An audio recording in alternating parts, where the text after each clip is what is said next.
إن الحمد لله والصلاة والسلام على رسول الله وعلى آله وأصحابه ومن تبع بهداه أما بعد প্রিয় ভাইরা, আজ আমাদের আলোচনার বিষয়বস্তু আগে থেকেই ঘোষণা হয়েছে। আলোচনার বিষয়বস্তু হলো মিজানে বা আমল পরিমাপ যন্ত্রে বান্দার কোন কোন আমলগুলো সবচাইতে বেশি ভারী হবে, সবচাইতে বেশি ওয়েটফুল হবে, কোন আমলগুলোর ওজন সবচাইতে বেশি হবে, সেরকম কিছু আমল নবী সাল্লাল্লাহু আলাইহি ওয়াসাল্লাম আমাদেরকে চিহ্নিত করে দিয়ে গেছেন। তো সেগুলো আজকে আমরা আলোচনা করব বা পর্যালোচনা করব। হয়তো আমাদের জানা বিষয়গুলো আবার নতুন করে জানবো ইনশাআল্লাহ। প্রিয় ভাইয়েরা, আখিরাতের প্রতি ঈমান বা ঈমান বিল আখিরাহ এর একটা পার্ট বা অংশ হলো মিজানে বিশ্বাস করা। আখিরাতের যে সমস্ত পর্বগুলো থাকবে, প্রতিটি মানুষকে যে সকল পর্বগুলো মোকাবেলা করতে হবে বা অতিক্রম করে তারপরে তার চূড়ান্ত গন্তব্যে যেতে হবে, তার ভেতরে একটি পার্ট হলো মিজান। এই মিজান শব্দের একেবারে আক্ষরিক অর্থ হলো পাল্লা। আজকের যত রকম পরিমাপ করার যন্ত্র আছে, দাড়ি পাল্লা থেকে নিয়ে এর সবগুলোই মিজান এক কথায় বলা হয়। আমল পরিমাপের সেই যন্ত্র কেমন হবে সে সম্পর্কে শুধু ছোট্ট একটি ধারণা আমাদেরকে দেওয়া হয়েছে হাদিস থেকে। নবী আলাইহিস সালামের হাদিস থেকে বোঝা যায় যে তার দুটি পার্ট থাকবে, দুটি পার্শ্ব থাকবে। এক পাশে নেকামল, অপর পাশে বদামল রাখা হবে। এক হাদিসে পাল্লার আকৃতি, ধরন সম্পর্কে কিছুটা ধারণা দেওয়া হয়েছে। নবী আলাইহিস সালাম তিনি বলেছেন যে ইউদাউল মিজান ও ইয়াউমাল কিয়ামাহ, কিয়ামতের দিন আল্লাহ সুবহানাহু ওয়া তাআলা মিজান স্থাপন করবেন বান্দার আমল মাপার জন্য। আর ফালা উজিনা ফিহিস সামাওয়াতু ওয়াল আরদু লাসাআত, যদি আসমান এবং জমিন এই সব কিছুকে একসঙ্গে উঠায় দেওয়া হয় সে পাল্লায়, এত বৃহৎ হবে যে ওই পাল্লা সেটাকেও মাপতে সক্ষম, এত বিশাল হবে, এত বড় হবে। ফাতাকুলুল মালাইকা, তখন ফেরেশতারা আল্লাহ তাআলাকে বলবেন, ইয়া রব লিমান ইয়াজিনু হাযা, এত বিশাল এই পাল্লার আয়োজন, এটা কাকে পরিমাপ করবে বা কি পরিমাপ করবে? তখন ফায়াকুলুল্লাহু তাআলা, তখন আল্লাহ সুবহানাহু ওয়া তাআলা বলবেন, লিমান শি'তু মিন খালকি, আমার সৃষ্টির ভিতরে যাকে ইচ্ছা তাকে আমি, তার কর্ম তাকে আমি পরিমাপ করব এই পাল্লায়। বান্দার প্রতিটি আমল মিজানে উঠবে, সেটা নেকামল হোক আর বদামল হোক, এবং তার একটি কাজও আল্লাহ সুবহানাহু ওয়া তাআলা ছাড়বেন না, যেটা আমরা একটু আগে আয়াত থেকে একেবারে পরিষ্কারভাবে জানতে পারলাম। আর আরো পরিষ্কারভাবে জানা যায় সূরা জিলজাল থেকে। আল্লাহ সুবহানাহু ওয়া তাআলা বলেছেন, ফামান ইয়ামাল মিসকালা যাররাতিন খায়রান ইয়ারাহ ওয়া মান ইয়ামাল মিসকালা যাররাতিন শাররান ইয়ারাহ, বিন্দু পরিমাণ যদি, দাররা পরিমাণ যদি ভালো কাজ করে সে ওটা দেখতে পাবে। আল্লাহ সুবহানাহু ওয়া তাআলা কোনো কিছুকে কি করবেন না, নষ্ট করবেন না, সবকিছুকে হাজির করবেন, ভালো হোক অথবা মন্দ হোক। বান্দার নেক আমল যেগুলো আছে এর প্রত্যেকটা আমলেরই একটা ওয়েট থাকবে, প্রত্যেকটা আমলেরই একটা ভার থাকবে, যেটা তার ওই নেক আমলের পাল্লাকে ভারী করবে। এখন ভালো কাজের ভিতরে সবচাইতে ওজনে ভালো কাজ কোনগুলো? আমরা এখানে যে ভালো কাজগুলো আজকে আপনাদের সামনে পেশ করব নবী আলাইহিস সালামের হাদিসের আলোকে, সেগুলো মূলত সবই বলতে গেলে নফল আমল। কোনো কোনো ক্ষেত্রে বলা যেতে পারে ঈমান সংক্রান্ত বিষয় আছে, এর বাইরে বেশিরভাগই হলো নফল আমল মূলত। কিন্তু মোটা দাগে মিজানে বান্দার সবচাইতে বেশি ওয়েটফুল হবে বান্দার ফরজ আমলগুলো। বিধায় ফরজ আমল যেগুলো, সেগুলো হবে মৌলিক। ওইগুলো না থাকলে কোনো কোনো আসার থেকে জানা যায় যে নফল আমলের মূল্যই হবে না, ওইগুলো থাকতেই হবে তারপরে যে নফল আমল। আর ওইগুলোর ওজন হবে সবচাইতে বেশি, যেটা বলাই বাহুল্য। এগুলো হলো ফরজ বাদে যে নফল আমল, সেগুলোর কথা। যাই হোক, তার ভিতরে সর্বপ্রথম যে আমলটি মিজানের পাল্লাকে সবচাইতে বেশি ভারী করবে সেটা হবে তাহলিল। তাহলিল, তাহলিল কি? লা ইলাহা ইল্লাল্লাহ, লা ইলাহা ইল্লাল্লাহ এই বাক্যটি, এটি হবে মিজানের পাল্লায় সবচাইতে ওজনী বাক্য। কোন কোন বর্ণার ভাষ্য অনুযায়ী কালিমায়ে শাহাদাত পুরাটুকু চলে আসে, আশহাদু আল্লা ইলাহা ইল্লাল্লাহু ওয়া আশহাদু আন্না মুহাম্মাদার রাসূলুল্লাহ, এই পুরাটুকুই চলে আসে। এই বাক্যটুকু হবে কিয়ামতের ময়দানে স্থাপিত মিজানের সবচেয়ে ভারী আমল। এবং এ বিষয়ে একটি নয়, বহু হাদিস নবী আলাইহিস সালাম থেকে বর্ণিত হয়েছে। তার ভিতরে আমরা শুধু একটি হাদিস যদি পেশ করি এখানে আজকে, সেটি ইনশাআল্লাহ যথেষ্ট হবে। সুনানে তিরমিজি এবং মুসনাদে আহমদে বর্ণিত হয়েছে, নবী আলাইহিস সালাম বলেছেন যে কিয়ামতের দিন আল্লাহ সুবহানাহু ওয়া তাআলা একটি লোককে ডাকবেন সমস্ত সৃষ্টি জগতের সামনে, সকলের সামনে উপস্থিত করে আল্লাহ সুবহানাহু ওয়া তাআলা তার 99টি বদামল নামা পেশ করবেন। তার সারা জীবনের যত কুকর্ম আছে, সারা জীবনের যত অপরাধ আছে, এগুলোর হিসাবের যে দপ্তর, সেটার 99টি দপ্তর আল্লাহ সুবহানাহু ওয়া তাআলা হাজির করবেন। হাজির করে তার সামনে উপস্থিত করবেন, যার এক একটি দপ্তর চোখের যতদূর চোখ যায় ততদূর পর্যন্ত বৃহৎ, তত বড় হবে তার এক একটি দপ্তর। এরকম 99টি দপ্তর হাজির করবেন ওই লোকের, এত বেশি অপরাধ তার জীবনে ছিল। সুম্মা ইয়াকুল, এরপরে আল্লাহ সুবহানাহু ওয়া তাআলা বলবেন যে আতুনকিরু মিন হাযা শাইআ, তুমি কি এই যে দপ্তরগুলোতে যা লেখা আছে তুমি এসব করেছো বলে আমার ফেরেশতারা সংরক্ষণ করেছেন, এই ফেরেশতাদের লেখা তাদের সংরক্ষিত এই হিসাব, এর বিষয়ে তোমার কোনো সন্দেহ আছে কিনা, বা এর কোনোটিকে তুমি কি অস্বীকার করো, তোমার বক্তব্য কি? আল্লাহর আদালতে তার জবানবন্দি নেওয়া হবে। তখন সে লোক বলবে সকলের সামনে যে ফায়াকুলু লা ইয়া রব, না আল্লাহ, আপনার ফেরেশতারা কিছু বাড়িয়ে লেখেনি, আমি কোনোটিকে অস্বীকার করছি না, এর সবই আমারই কৃতকর্ম।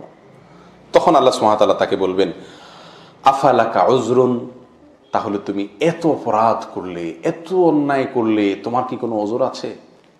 তোমার কি কোনো ওজর আছে? তোমার কি কোনো এর জন্য কোনো আপত্তি আছে কিনা?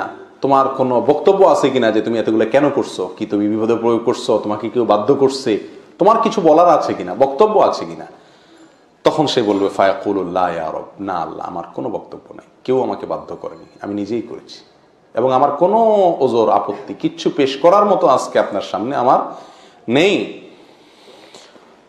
ফায়াকুলু লা ইয়া রব ফায়াকুলু বালা ইন্না লাকা ইনদানা হাসানাহ, তখন আল্লাহ সুবহানাহু ওয়া তাআলা বলবেন হ্যাঁ, তোমার একটি ভালো কাজ আমার কাছে আছে। ফাইন্নাহু লা যুলমা আলাইকাল ইয়াউম, নিশ্চয়ই আজ তোমার প্রতি কোনো অবিচার করা হবে না, যেটুকু ভালো কাজ করেছো তার বদলা তুমি পাবে।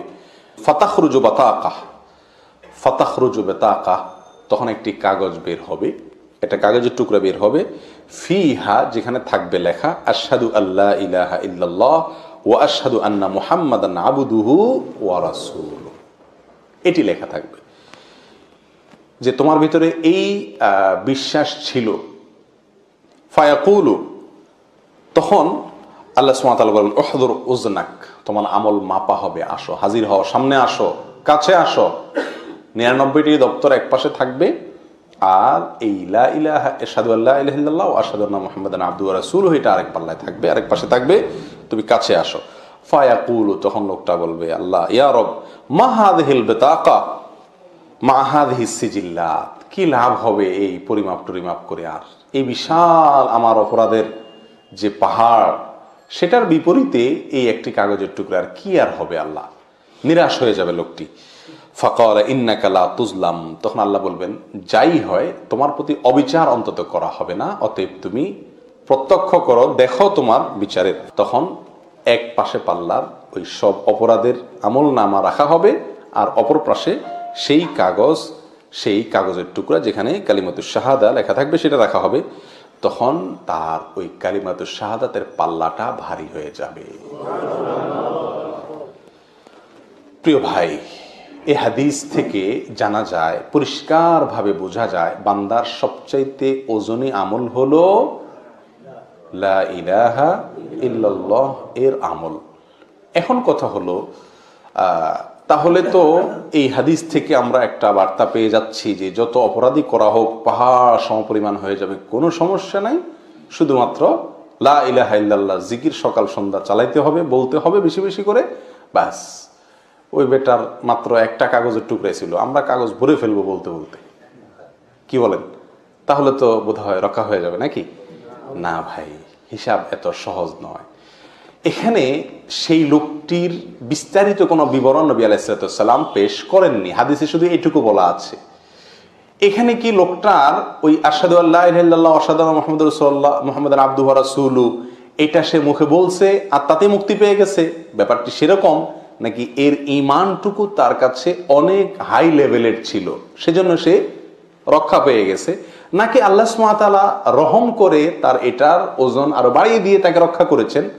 এর বিস্তারিত কোনো বিবরণ আমাদেরকে হাদিসে নবী আলাইহিস সালাম দেন নাই। বিধায় শুধুমাত্র লা ইলাহা ইল্লাল্লাহ বলবো আর যত কুকর্ম আছে সব করব, এর কোনো সুযোগ নাই।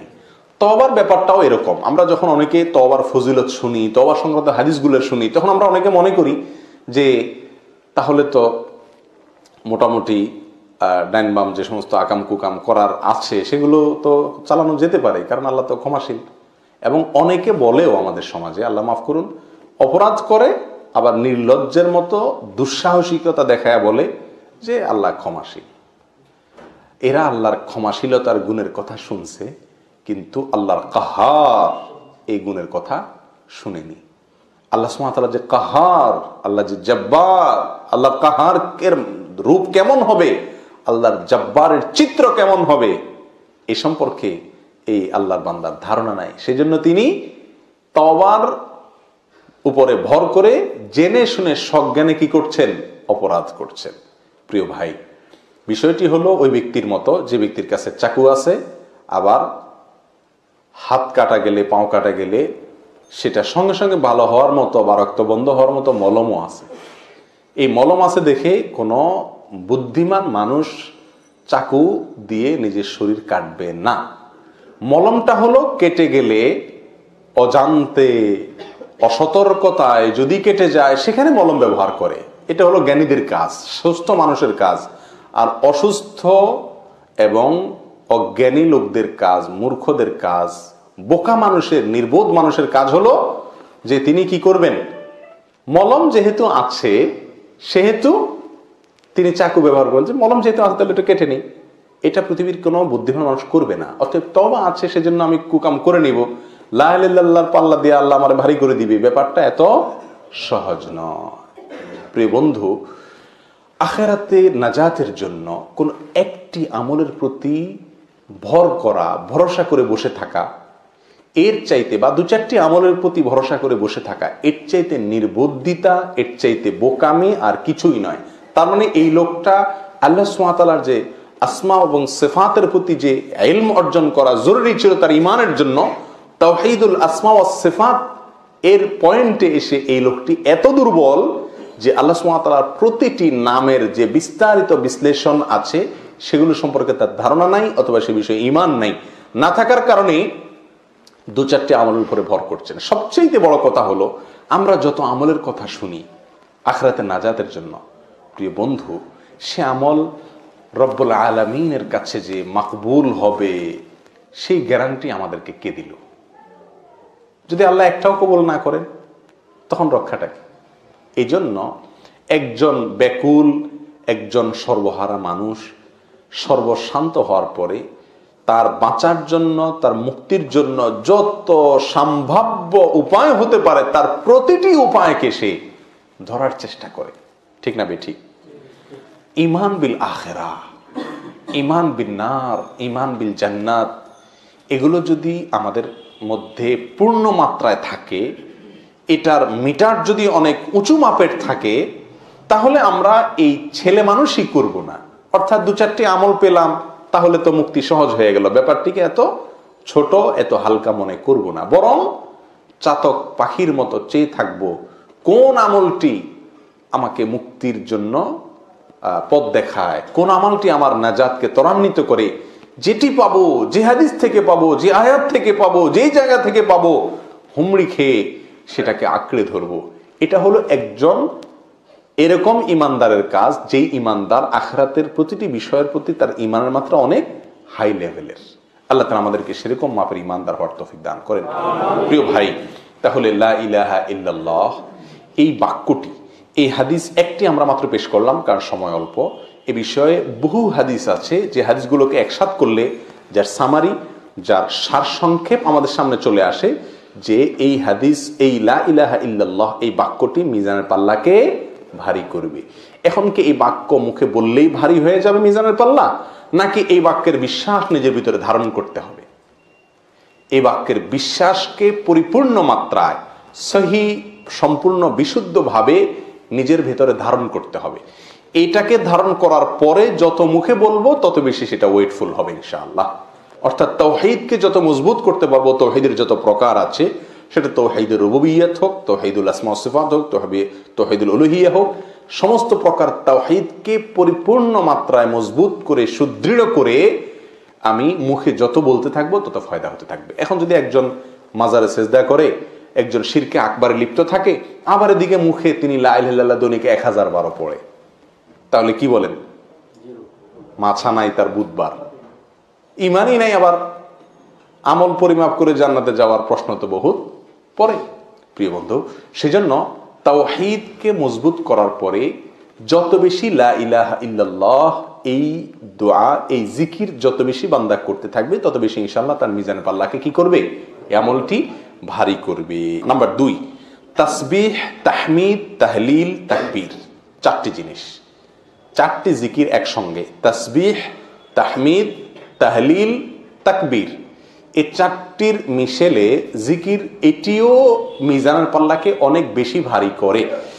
এবং এ বিষয়ে আবু হুরায়রা রাদিয়াল্লাহু তাআলা আনহু বর্ণিত সহিহ বুখারীর সর্বশেষ হাদিস, ইমাম বুখারী রাহিমাহুল্লাহ তার বুখারীর ঐতিহাসিক কালজয়ী এই হাদিস সংকলনের গ্রন্থকে একেবারে শেষ করেছেন যেই পর্ব দিয়ে, তার ভিতরে এই হাদিসটি।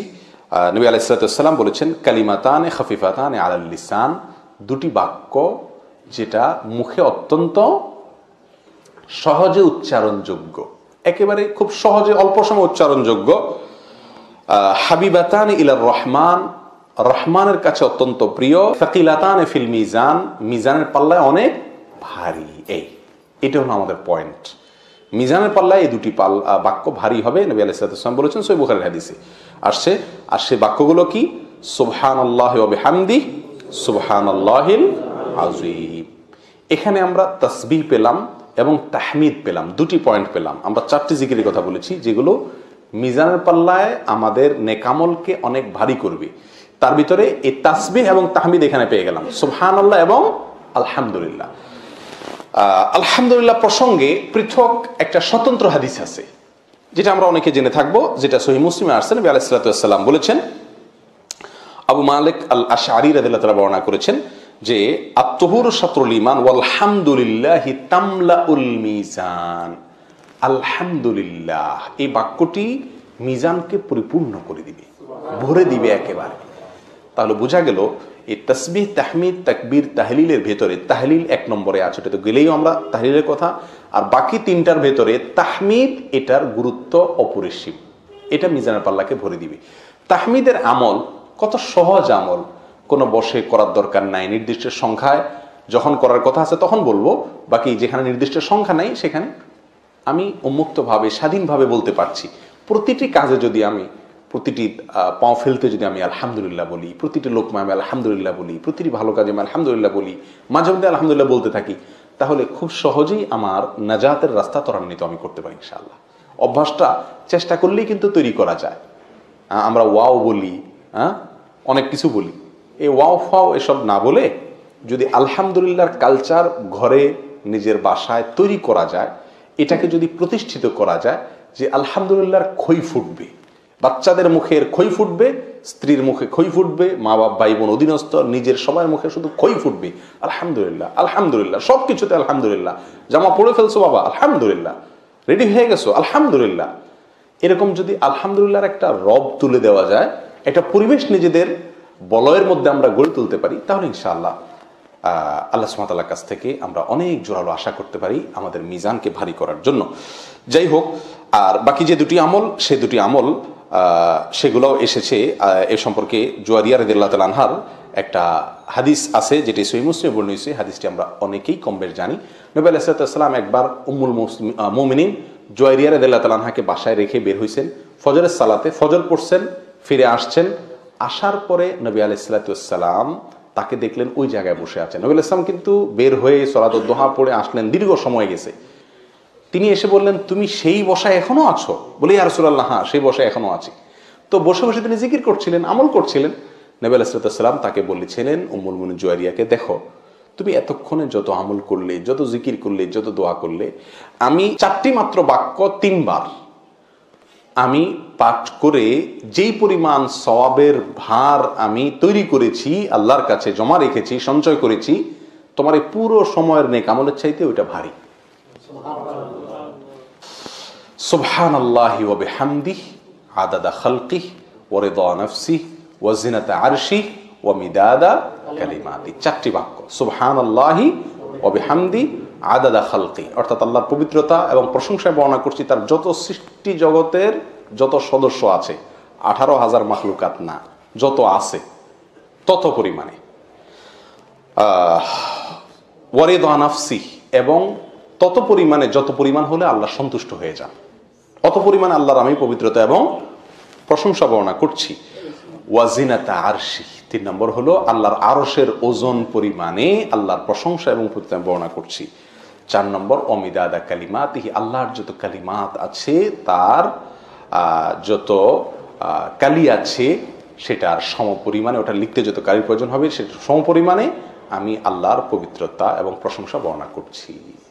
প্রিয় বন্ধু, এই আমলটি আজ থেকে আমরা যারা অভ্যাস আছে আলহামদুলিল্লাহ তো ভালো, আর যাদের অভ্যাস নেই তারা করে নি, সকালে ফজরের পরে এবং সন্ধ্যায় 3 বার করে সুবহানাল্লাহি ওয়া বিহামদিহি আদাদা খালকি ওয়া রিদা নাফসি ওয়া জিনাতা আরশি ওয়া মিদাদা কালিমাতি। করবো তো ইনশাআল্লাহ, একেবারে পাক্কা প্রতিজ্ঞা করে নেই, আমাদের প্রিয়জনদেরকে শিখিয়ে দিই ইনশাআল্লাহ বিদিনিল্লাহ। তাহলে এই বাক্যের ভিতরে ওই যে তাকবীর, তাহমিদ, তাহলিল এগুলো আছে। 3 নম্বর আমল হলো 5 ওয়াক্ত সালাতের পরে যে সমস্ত জিকিরগুলো আছে, দোয়াগুলো আছে, সেগুলোকে নিয়মিত করা এবং করার চেষ্টা করা। আমরা তো হুট করে সালামটা ফিরে পারলেই দৌড় দিয়ে কখন যাব, বাঁচাবো সেই চেষ্টা করি, যান বাঁচানোর চেষ্টা করি। অথচ এই 5 ওয়াক্ত ফরজ সালাতের পরে যে আমলগুলো আছে, জিকিরগুলো, তাসবিহগুলো, এগুলোর গুরুত্ব অপরিসীম। এই বিষয়ে একটি বর্ণনা আমরা শুধু আজকে পেশ করি, সেটা হলো যে আবু দাউদ, মুসনাদ আহমদ, তিরমিজি, নাসাই, ইবনে মাজাহ ইত্যাদিতে বর্ণিত হয়েছে। সহিহুত তারগিব তারহিব আল্লামা আল বাইহাকি হাদিসটিকে সহিহ বলেছেন।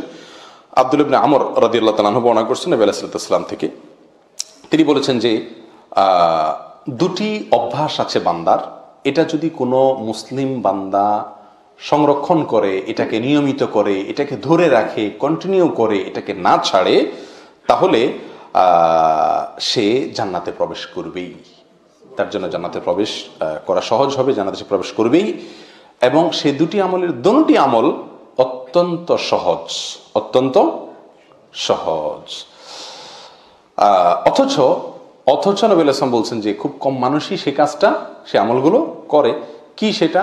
প্রত্যেক সালাতের পরে 10 বার করে সে তাসবিহ পাঠ করবে, সুবহানাল্লাহ বলবে, ওয়াহমাদু 10 10 বার করে তাহমিদ করবে, অর্থাৎ আল্লাহর প্রশংসা আলহামদুলিল্লাহ এটা বলবে, আর 10 বার করে তাকবীর পাঠ করবে, অর্থাৎ আল্লাহু আকবার বলবে। তাহলে 30 বার যদি প্রত্যেক ওয়াক্তে হয়, তাহলে 5 ওয়াক্তে হবে 150 বার। নবী সাল্লাল্লাহু আলাইহি ওয়াসাল্লাম বলছেন যে ফাযাকা খামসুনা ওয়া মিআ বিল লিসান, মুখে সে 150 বার বলল দিনে, ওয়া আলফুন ওয়া খামসুমিআ ফিল মিজান, সে আখিরাতে মিজানের পাল্লায় গিয়ে এটাকে 1,500 পাবে। সুবহানাল্লাহ, এই 150কে সে 1,500 সেখানে পাবে। যাই হোক, এই হাদিসে আরো অংশ আছে, আপনার শোয়ার সময় 33 বার সুবহানাল্লাহ, 33 বার আলহামদুলিল্লাহ, 34 বার আল্লাহু আকবার, সেটার কথাও আছে। সেটাও যদি কেউ পড়ে তাহলে সেটাও সমহারে মিজানের পাল্লায় সে অতিরিক্ত আল্লাহ সুবহানাহু ওয়া তাআলার কাছে পাবে। তাহলে এটি একটি আমলের কথা বলা হয়েছে। এর বাইরেও যত আমল আছে 5 ওয়াক্ত সালাতের প্রত্যেকটা ফরজ সালাতের পরে সেগুলোকে, জিকিরগুলোকে, দোয়াগুলোকে বেশি বেশি করলেই মিজানের পাল্লা ইনশাআল্লাহ ভারী হবে। নাম্বার 4, সন্তান যদি ছোট অবস্থায় মারা যায় আর বাবা যদি সবর করতে পারেন, বাবা মা যদি সবর করতে পারেন, তাহলে এই আমলটি যে সবর করলেন, এই সবরটি স্পেশালি, যে কোনো সবরই ওয়েটফুল, কিন্তু এই সবরটি স্পেশালি তার মিজানের পাল্লাকে অনেক ভারী করে দিবে।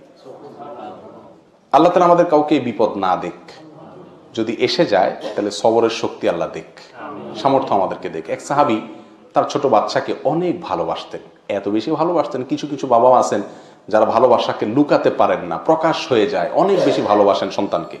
তিনি 4 ছোট শিশুকে নবী আলাইহিস সালামের কাছে নিয়ে আসতেন। তো মসজিদে আসলে মুহূর্তের জন্য, ক্ষণিকের জন্য বাবা এবং ওই ছেলে শিশু পৃথক হতেন না, সারাক্ষণ গা ঘেঁষে ঘেঁষে থাকতেন এবং একে অন্যকে অনেক ভালোবাসতেন। তো একবার জিজ্ঞাসা করা হয়েছে তাদেরকে যে তোমরা এই অবস্থা হয় মসজিদে নববীতে আসলে, তাহলে বাসা বাড়িতে কি হাল, মানে তোমাদের ভালোবাসার মাত্রা তাহলে এই যে এই মিল এটা সেখানে আরো কত বেশি হবে। একদিন হঠাৎ লোকটি আসলো, বাচ্চারা তার সাথে আর নাই। নবী করিম সাল্লাল্লাহু আলাইহি ওয়াসাল্লাম তখন জিজ্ঞেস করলেন, কি ব্যাপার, তোমার ছেলে কই, মুখটাও খুব মলিন। তখন বললেন, ইয়া রাসূলুল্লাহ, সে তো মারা গেছে। তো খুব মনে কষ্ট, অনেক আঘাত, ছোট শিশু, আবার যদি খুব আদরের হয় তাহলে তার মৃত্যু, তার বিয়োগ অনেক কষ্টের কারণ। খুব মনে কষ্ট, খুব দুঃখ তার মনে।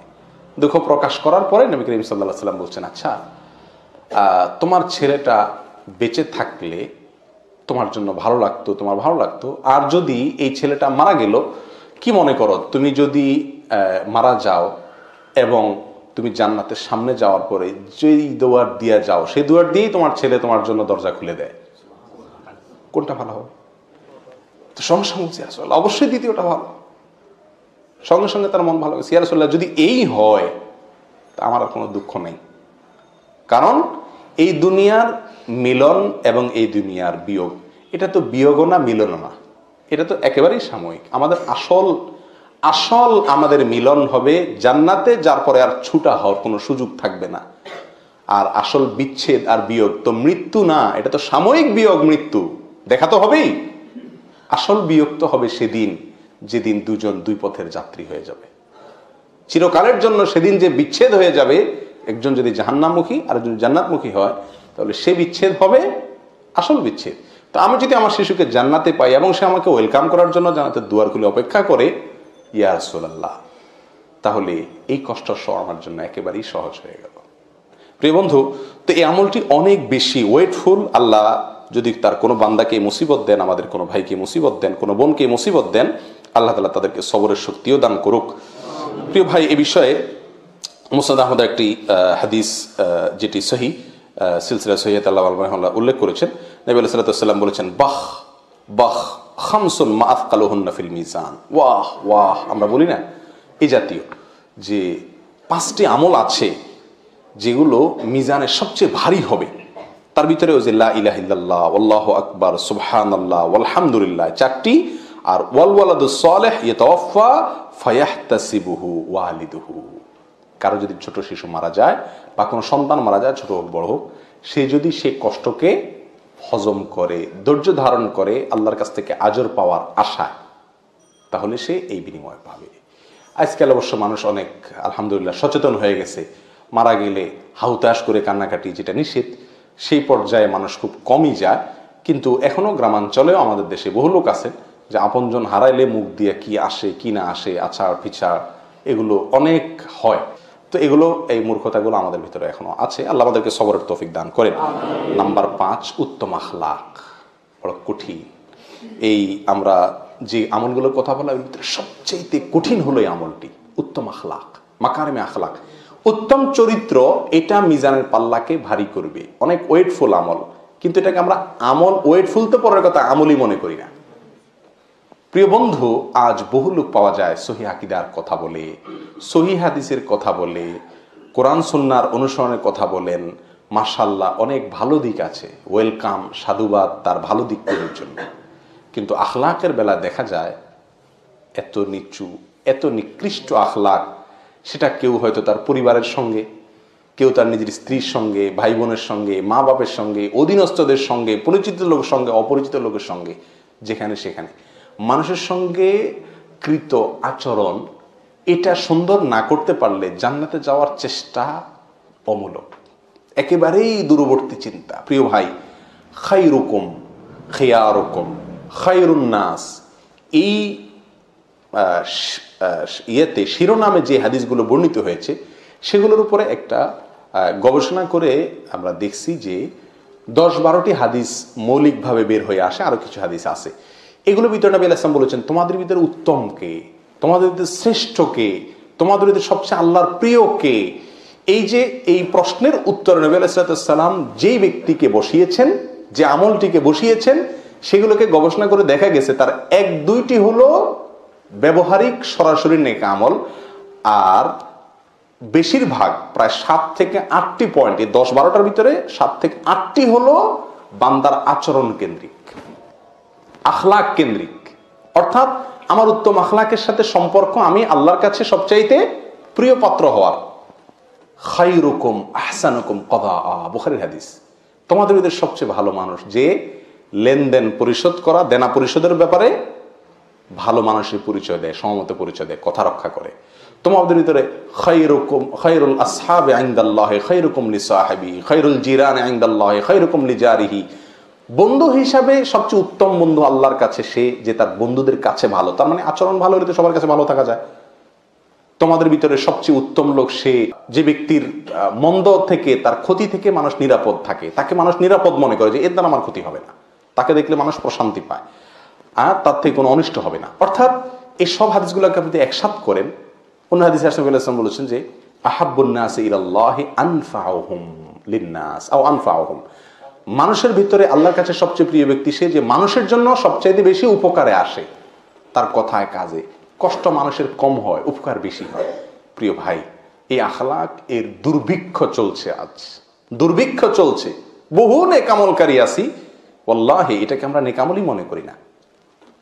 আমাদের আচরণ এত ঘেউ ঘেউ, এত খারাপ, এত নোংরা, এত নিকৃষ্ট, এটা আমাদের কাছের লোকজন, আমাদের পরিজন, আমাদের প্রিয় লোকেরা, অধীনস্থরা, তারা আমাদের আসল রূপ জানে।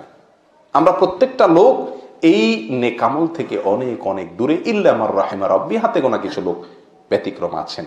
আল মুসলিমু মান সালিমাল মুসলিমুনা মিন লিসানিহি ওয়া ইয়াদিহি, মুখ এবং হাত দিয়ে নিরাপদে থাকবে। কোথায় সে মুসলমান? প্রিয় বন্ধু, আসল আখলাকগুলোকে একেবারে ফুলের মতো করে ফেলি, একদম ফুলের মতো করে ফেলি। সবাইকে ক্ষমা করতে শিখি। আমি সবচাইতে পাহাড়ের মতো উদার মন আল্লাহ যেন আমাকে দেয়, আল্লাহর কাছ থেকে চেয়ে নেই এবং উদার মনের মানুষগুলোর সাথে চলি, ইনশাআল্লাহ ভালো হতে পারবো। আমরা অনেকেই উত্তম চরিত্রকে ভালোবাসি, অনেকে না, সবাই আমরা উত্তম চরিত্রকে ভালোবাসি। যে লোকটার ব্যবহার ভালো তাকে আমরা সবাই কি করি? ভালোবাসি। কিন্তু আমি নিজে উত্তম চরিত্র অর্জন করতে পারি না, ঠিক না বেঠিক? আবু দারদা রাদিয়াল্লাহু তাআলা থেকে বর্ণিত, নবী আলাইহিস সালাতু ওয়াস সালাম বলেছেন, মা মিন শাইইন আথকালু ফিল মিজান মিন হুসনিল খুলুক। মিজানে, কিয়ামতের ময়দানে যে মিজান স্থাপন করা হবে আখিরাতে, সেই মিজানে হুসনুল খুলুক বা উত্তম চরিত্রের চাইতে ভারী কোনো আমল হবে না। আমরা এতক্ষণ পর্যন্ত যতগুলো আমলের কথা বলছি সেগুলোর একটিতেও নবী আলাইহিস সালাম এই ভাষা ব্যবহার করেননি। খেয়াল করে দেখবেন, সেখানে বলা হয়েছে এটা ভারী হবে, ভারী হবে, ভারী হবে, লা ইলাহা ইল্লাল্লাহ বাদে বাকি ভারী হবে। কিন্তু এখানে নবী আলাইহিস সালাম ভাষাটা দেখেন, মা মিন শাইইন, কোনো কিছু আর নাই এত ভারী, যত ভারী হবে কি? উত্তম আচরণ, সুন্দর চরিত্র, ব্যবহার।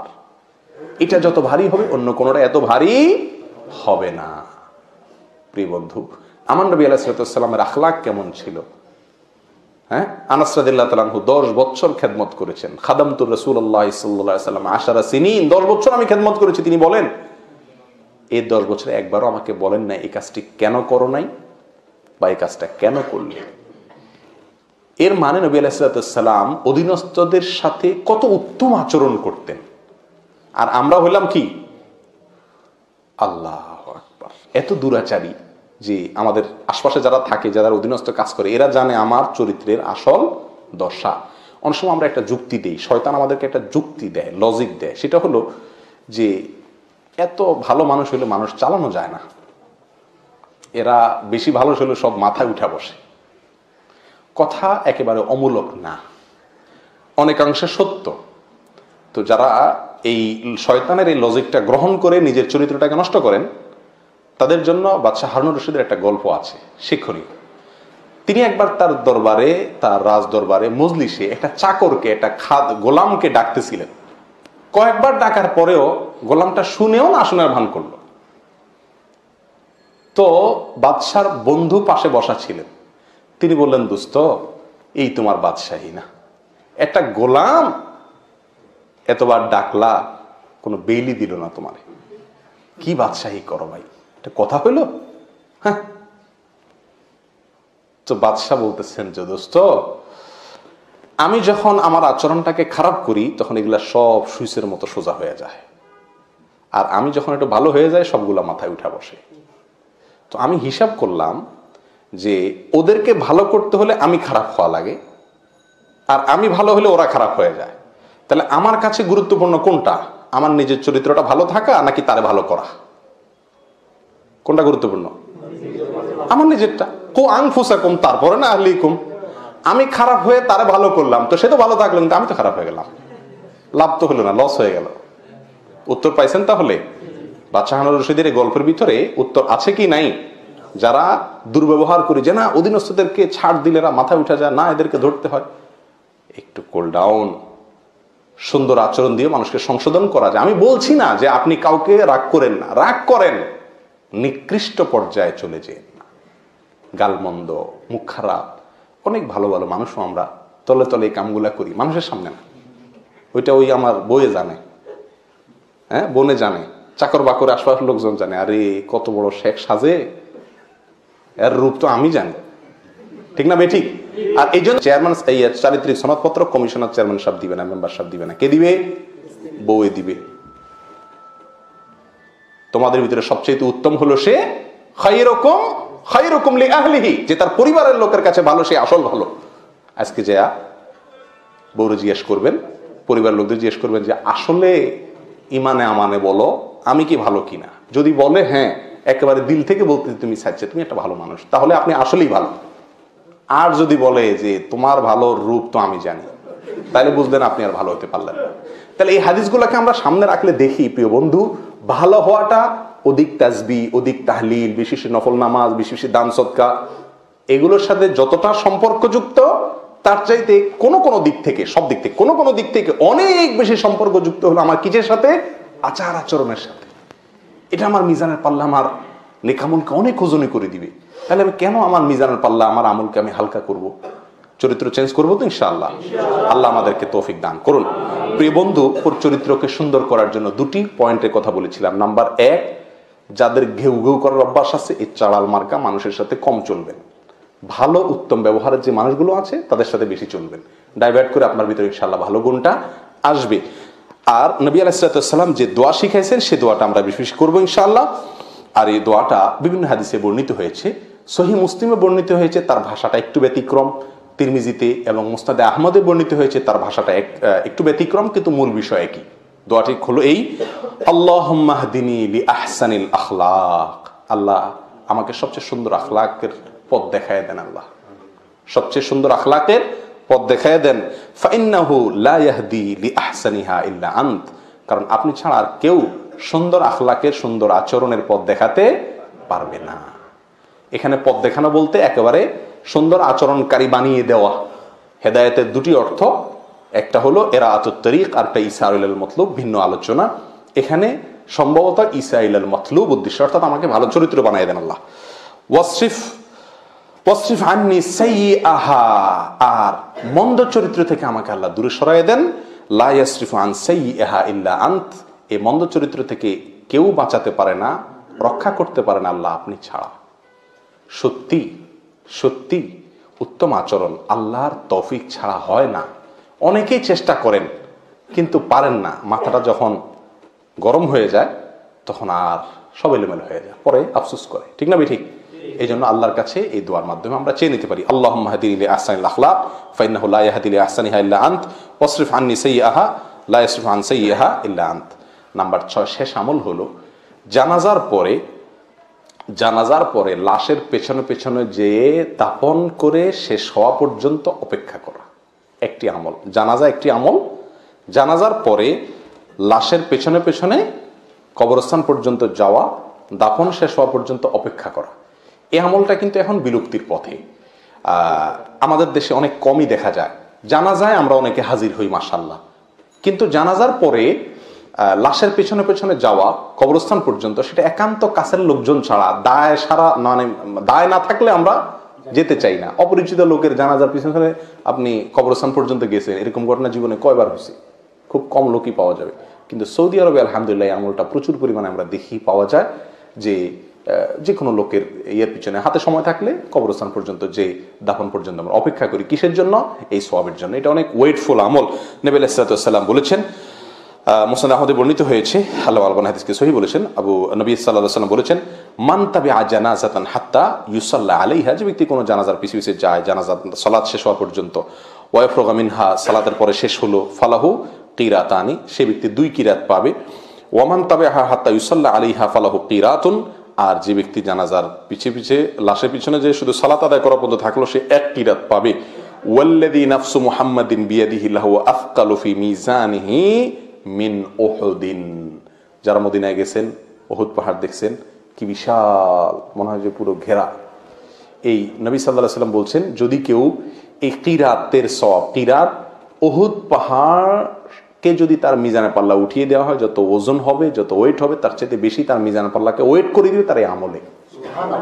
লাশের পেছনে পেছনে গেলে 2 কিরাত, আর না গেলে 1 কিরাত। তাহলে পিছনে পিছনে যাওয়া এটা মিজানের পাল্লা আমাদের নেকামলকে ভারী করে দেওয়ার অন্যতম একটি কারণ। আল্লাহ তাআলা আমাদের সকলকে এর প্রত্যেকটি আমলকে বাস্তবায়ন করার তৌফিক দান করুন।